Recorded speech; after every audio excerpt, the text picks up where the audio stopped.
Frères et sœurs, après tous ces mois où nous n'avons pu nous voir, je suis heureux de vous retrouver aujourd'hui, bien que ce soit de loin, avec les moyens de l'informatique et de la technique. J'adresse à chacun de vous mes salutations fraternelles dans le nom de Jésus, notre Sauveur. Nous sommes dans le temps de l'Avent, ce moment de l'année qui nous rappelle que les promesses faites autrefois par l'Éternel, promesses que les prophètes ont transmises fidèlement, se sont accomplies. L'Avent, ce temps marqué par l'espérance, nous invite à nous tourner vers le Seigneur et à nous souvenir que ce qu'il a promis, il le fait toujours. Recueillons-nous dans la prière. Éternel, notre Dieu, notre Père, nous te remercions parce que bien qu'éloignés, nous pouvons nous retrouver ensemble autour de ta parole et nous te demandons de bénir ces moments maintenant. Seigneur, nous te remercions parce que bien qu'éloignés, toi tu es près de nous, là où nous nous trouvons. Nous te prions de bénir ce culte, que nous puissions nous mettre à l'écoute de ta parole et recevoir de toi les promesses que tu veux encore nous rappeler aujourd'hui. Amen.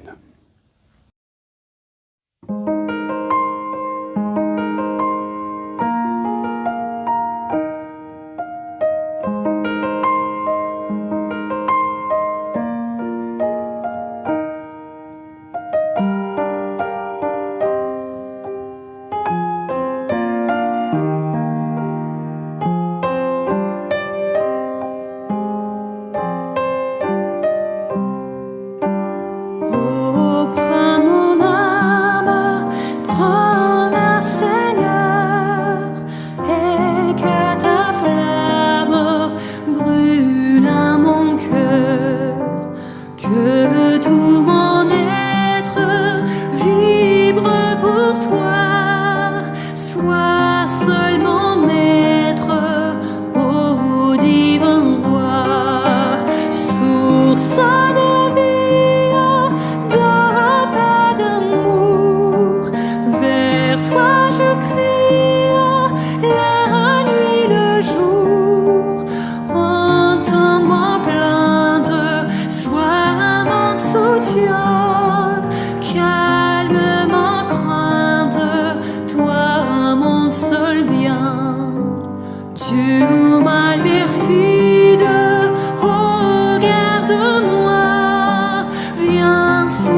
vous invite à ouvrir la parole du Seigneur au livre du prophète Ésaïe, au chapitre 35, à partir du verset 3.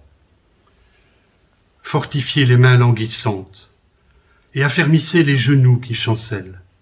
Dites à ceux qui ont le cœur troublé, prenez courage, ne craignez point. Voici votre Dieu. La vengeance viendra, la rétribution de Dieu. Il viendra lui-même et vous sauvera. Alors s'ouvriront les yeux des aveugles, s'ouvriront les oreilles des sourds. Alors le boiteux sautera comme un cerf, et la langue du muet éclatera de joie. Car des eaux jailliront dans le désert, et des ruisseaux dans la solitude. Le mirage se changera en étang, et la terre desséchée en source d'eau. Dans le repaire qui servait de gîte aux chacals, croîtront des roseaux et des joncs. Il y aura là un chemin frayé, une route, qu'on appellera la voie sainte. Nul impur n'y passera, elle sera pour eux seuls. Ceux qui la suivront, même les insensés, ne pourront s'égarer. Sur cette route, point de lion, nulle bête féroce ne la prendra, nul ne s'y rencontrera. Les délivrés y marcheront, les rachetés de l'Éternel retourneront, ils iront à Sion avec cris, avec chant de triomphe, et une joie éternelle couronnera leur tête. L'allégresse et la joie s'approcheront, la douleur et les gémissements s'enfuiront.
Il y a dans la Bible des textes que nous lisons pour nous réconforter, que nous utilisons pour consoler ou encourager ceux qui traversent un temps d'épreuve. Je pense au texte de Josué 1,9, au psaume 23, 56, 121, à Lamentation 3, 57, 58, Ésaïe 41, 10, 43, 1 à 3, à Matthieu 28, 20, à Luc 12, 32, ainsi qu'à celui d'Apocalypse 1, 17, 18, etc. Cependant, peut-on en trouver dans le livre du prophète Jérémie? Cela nous semble tâche impossible, tant il nous semble ne contenir que reproches, imprécations, jugements ou malédictions. D'ailleurs, le nom même du prophète n'est-il pas passé négativement dans notre langue comme synonyme de plainte inopportune? Mais ne nous trompons pas en pensant de la sorte. N'est-ce pas dans le livre que nous lisons ces versets qui nous apportent consolation et réconfort? Une lecture attentive du livre de Jérémie nous en fera découvrir d'autres. Je vous en cite deux. « Je connais les projets que j'ai formés sur vous, dit l'Éternel, projets de paix, non de malheur, afin de vous donner un avenir et une espérance. De loin, l'Éternel se montre à moi, je t'aime d'un amour éternel, c'est pourquoi je te conserve ma bonté. » Dernièrement, j'ai relu le chapitre 45 du livre du prophète Jérémie. Texte dont la lecture me chagrinait, me consternait, me mécontentait quand j'étais plus jeune. Les plaintes de Baruch, pour ne pas dire ses jérémiades, ne retenaient pas mon attention, pas vraiment. Comme cela nous arrive quand nous lisons la Bible sans y prêter toute l'attention qu'on devrait. Si ce n'est la fin de ce petit chapitre où nous avons la réponse de l'Éternel aux plaintes du secrétaire de Jérémie. Mais revenons un peu en arrière, il faut replacer ce chapitre dans le contexte du livre de Jérémie.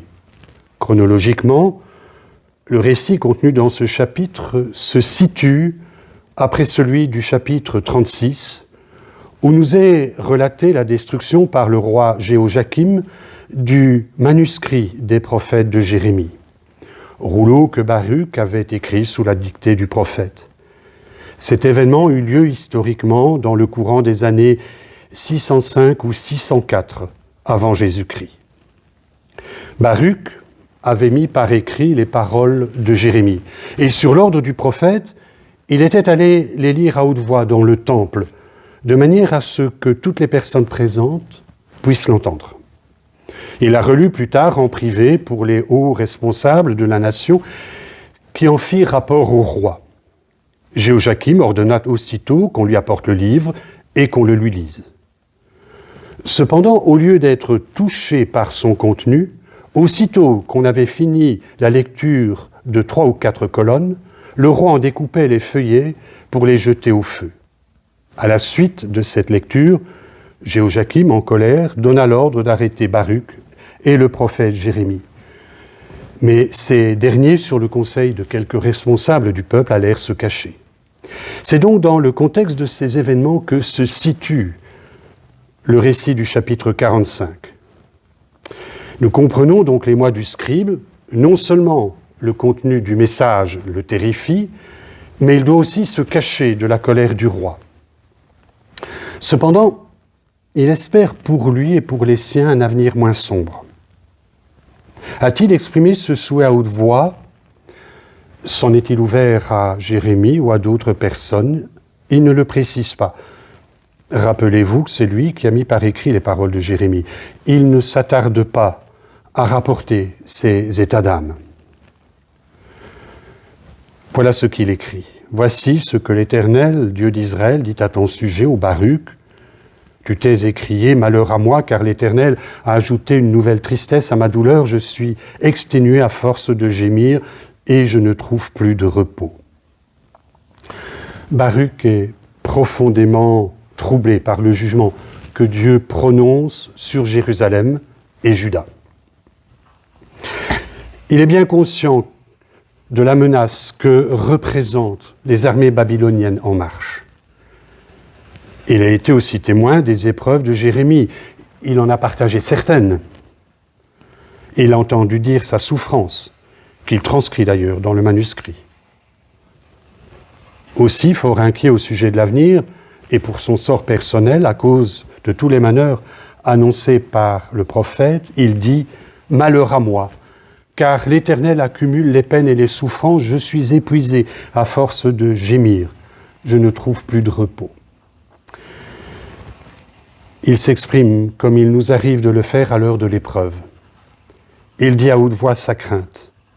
En cela, il rejoint Job qui avait dit dans sa détresse « J'ai hérité de mois de douleur, de nuits de souffrance. Je me couche en disant « Quand pourrais-je me lever ?» Le soir se prolonge et je suis rassasié d'insomnie jusqu'au lever du jour. Baruch avait-il prié l'Éternel pour lui dire ses craintes? Il s'était peut-être adressé au Seigneur pour lui demander, comme nous le faisons dans nos prières, de le bénir, de le garder. Lui avait-il aussi exposé ses désirs, ses projets, ses vœux? C'est possible, mais il ne l'écrit pas. Nous-mêmes, ne le faisons-nous pas quand nous nous retrouvons dans des situations difficiles, quand l'épreuve déborde comme un fleuve, comme le dit un de nos vieux cantiques? alors que nous nous retrouvons plongés dans des circonstances pénibles, voire douloureuses, qui nous déstabilisent et qui, comme le disait Baruch, nous empêchent de trouver le sommeil. Baruch avait-il dit sa plainte devant le Seigneur? Lui avait-il demandé de bénir ses projets de vie? Comme nous l'avons vu, le texte n'en fait pas mention. Baruch, d'ailleurs, quand il mettra le sceau final au livre, ne s'étendra pas sur la chose. Il rapporte simplement ce qu'il écrit ici. Oui, il avait des projets sur lesquels il ne veut pas s'étendre, et ce n'est pas important pour nous de les connaître. Mais comme cela nous arrive, hélas trop souvent, sans doute, comptait-il plus sur les hommes ou ses propres capacités et forces pour les voir se réaliser. Nous lisons dans le livre des Proverbes, la crainte de l'Éternel enseigne la sagesse et l'humilité précèdent la gloire. Les projets que forme le cœur dépendent de l'homme, mais la réponse que donne la bouche vient de l'Éternel. Toutes les voies d'un homme sont pures à ses yeux, mais celui qui évalue les dispositions de l'esprit, c'est l'Éternel. Recommande ton activité à l'Éternel et tes projets seront affermis. Et nous lisons encore, il y a dans le cœur de l'homme beaucoup de projets, mais c'est le dessein de l'Éternel qui s'accomplit. Baruch aurait dû se souvenir de ce qu'il avait écrit sous la dictée de Jérémie. Nous lisons chapitre 17, et je lis ici dans la version du rabbinat, « Ainsi parle l'Éternel. Maudit soit l'homme qui met sa confiance en un mortel, qui prend pour appui un être de chair et dont le cœur s'éloigne de Dieu. Pareil à la bruyère dans les landes, il ne verra point venir le jour propice. Il aura pour demeure les régions calcinées du désert, une terre couverte de sel et inhabitable. Béni soit l'homme qui se confie en l'Éternel et dont l'Éternel est l'espoir. Il sera tel qu'un arbre planté au bord de l'eau et qui étend ses racines près d'une rivière. Vienne la saison chaude, il ne s'en aperçoit pas et son feuillage reste vert. Une année de sécheresse, il ne s'en inquiète point, il ne cessera pas de porter des fruits. Le cœur est plus que toute chose plein de détours et il est malade. Qui pourrait le connaître?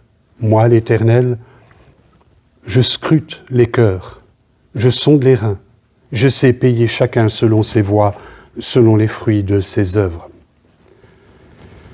Mais Baruch, comme il nous arrive de le faire aussi, cherchait à être rassuré par les biens matériels qu'il possédait, son argent peut-être, et l'aide de personnes sur qui il pensait pouvoir compter.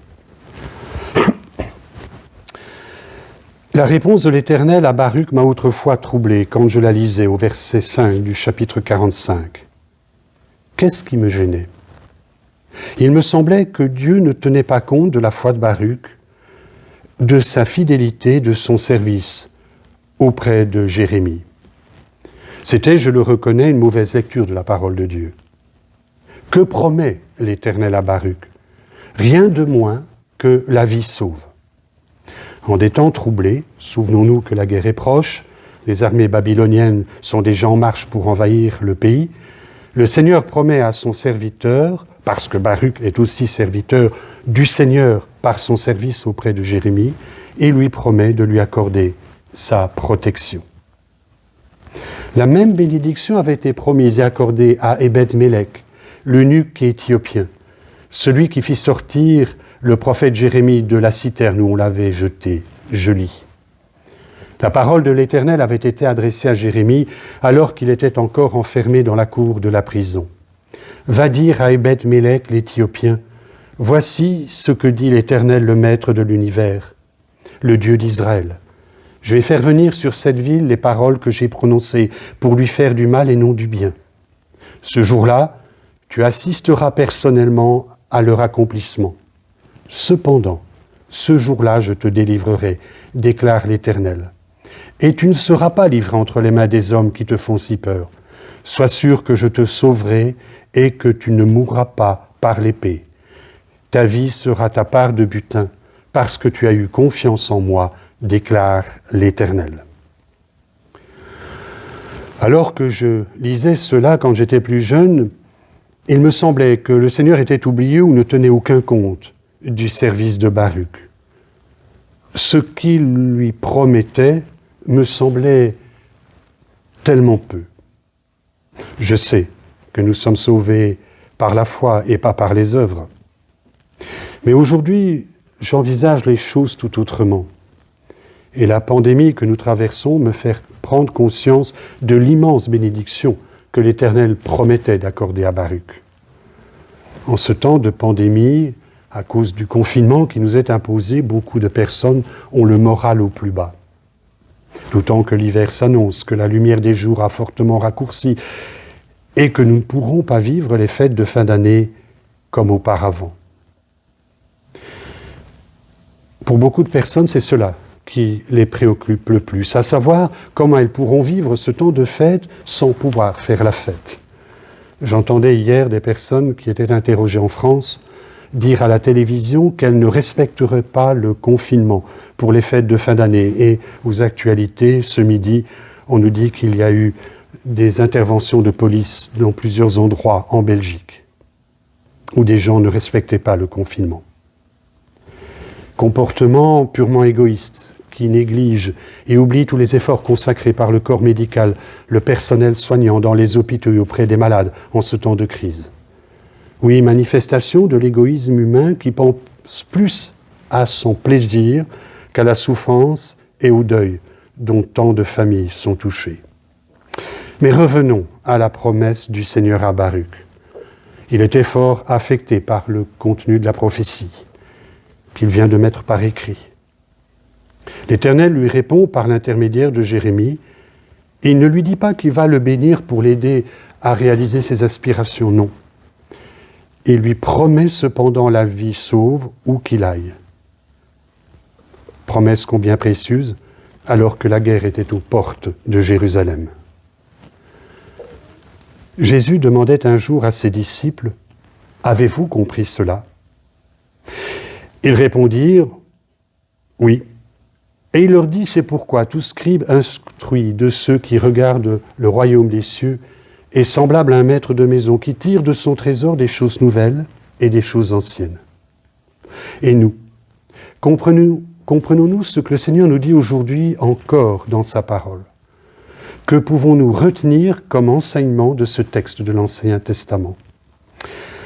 La promesse de Dieu à Baruch, de même qu'à Ebed-Mélec, me rappelle une autre, celle que Jésus a faite à ses disciples et par-delà les siècles à son Église. C'était après que Pierre eut confessé « Tu es le Messie, le Fils du Dieu vivant ». Et Jésus a alors dit « Je bâtirai mon Église et les portes du séjour des morts ne prévaudront point contre elle. » Le Seigneur promet que même la mort n'aura aucun pouvoir sur son Église, contre son Église. L'expression « les portes du séjour des morts » est une expression hébraïque pour désigner la mort et le séjour des morts. Nous lisons dans la prière le cantique d'Ézéchias « Je disais, quand mes jours sont en repos, je dois m'en aller. Aux portes du séjour des morts, je suis privé du reste de mes années. » Thomas Hale, un théologien britannique, explique que les portes du séjour des morts, c'est-à-dire la puissance de la mort, se révéleraient incapables de détruire cette Église. Jésus promet de protéger son Église. Il ne dit pas que les épreuves et les attaques des non-croyants et de l'adversaire lui seront épargnées, mais bien que rien ne pourra la vaincre ni la détruire. L'Éternel déclarait déjà à Ésaïe « Toute arme forgée contre toi sera sans effet, et toute langue qui s'élèvera en justice contre toi, tu la condamneras. Tel est l'héritage des serviteurs de l'Éternel, tel est le salut qui leur viendra de moi, dit l'Éternel. » La mort elle-même ne pourra arracher de la main du Seigneur ceux qui ont placé leur foi en lui. Jésus disait « Tous ceux que le Père me donne viendront à moi, et je ne repousserai pas celui qui vient à moi. Car si je suis descendu du ciel, ce n'est pas pour faire ce qui me plaît, mais pour accomplir la volonté de celui qui m'a envoyé. Or, celui qui m'a envoyé veut que je ne perde aucun de ceux qu'il m'a donnés, mais que je les ressuscite au dernier jour. Oui, telle est la volonté de mon Père, que tous ceux qui tournent leur regard vers le Fils et qui croient en lui possèdent la vie éternelle, et moi, je les ressusciterai au dernier jour. Et l'auteur de l'Épître aux Hébreux rappelait, puisque ces enfants sont tous des êtres de chair et de sang, Jésus lui-même est devenu comme eux. Il a participé à leur nature humaine. C'est ainsi que par sa mort, il a pu écraser le diable, qui détient la puissance de la mort, et délivrer ceux que la peur de la mort rendait esclaves durant leur vie entière. Mais, diront certains, beaucoup de personnes sont malades dans le monde. Des centaines de milliers sont mortes à cause de ce virus répandu sur toute la terre. Et parmi elles, il y en avait qui étaient nos frères et sœurs en la foi. Où donc est la promesse de la protection du Seigneur? Je vous l'ai dit, le Seigneur n'a jamais promis que les épreuves nous seraient épargnées, mais il a promis d'être avec nous chaque jour. Cependant, si la mort nous ravit des êtres chers, la promesse du Seigneur reste. Le Seigneur Jésus a dit à ceux qui croient, qui croiraient en lui, « Mes brebis écoutent ma parole, je les connais, elles me suivent. Je leur donne la vie éternelle. Elles ne périront jamais, et personne ne pourra les arracher à ma main. Mon Père qui me les a donnés est plus grand que tous, et personne ne peut les arracher à la main de mon Père. » L'apôtre Paul affirmait, « Que dirons-nous donc de plus? Si Dieu est pour nous, qui sera contre nous? Qui accusera ceux que Dieu a choisis? C'est Dieu qui les déclare justes. Qui nous séparera de l'amour de Christ? Sera-ce la détresse, l'angoisse, la persécution, la faim, le dénuement, le danger ou l'épée? Dans tout cela, nous sommes plus que vainqueurs grâce à celui qui nous a aimés. En effet, j'ai l'assurance que ni la mort, ni la vie, ni les anges, ni les dominations, ni l'avenir, ni les puissances, ni la hauteur, ni la profondeur, ni aucune autre créature ne pourra nous séparer de l'amour de Dieu manifesté en Jésus-Christ, notre Seigneur. Martin Luther, convoqué à la diète de Worms par l'empereur Charles Quint, s'y rendit le 17 avril 1521. Il y est allé avec une certaine appréhension. Il craignait pour sa vie. La tradition dit que c'est alors qu'il mit par écrit les paroles du cantique « C'est un rempart que notre Dieu », où il exprime sa confiance dans le Seigneur. Il écrit « Seuls nous serions bientôt perdus dans ce péril extrême. Un héros nous a secourus, choisi par Dieu lui-même. Il est notre Sauveur, le grand Dieu, le Seigneur. C'est Dieu fait homme, Jésus-Christ, il se nomme, la victoire lui restera. » Quand le Seigneur Jésus est apparu à Jean alors qu'il était déporté sur l'île de Patmos, il lui a dit « N'aie pas peur, je suis le premier et le dernier, le vivant. J'étais mort et voici, je suis vivant au siècle des siècles. Je détiens les clés de la mort et du séjour des morts. » Vous êtes peut-être inquiet, angoissé à cause de tout ce qui se passe. Mais aujourd'hui, le Seigneur s'adresse à vous comme il le fit autrefois à Baruch pour vous dire « Où que tu ailles, je te donnerai ta vie comme ta part de butin. » Souvenez-vous que nulle circonstance, nulle créature, nulle épreuve, rien ni personne ne pourra jamais nous arracher de la main de notre Père céleste. Jésus l'a dit, Jésus l'a promis. Permettez-moi de terminer ici avec les paroles de deux vieux cantiques.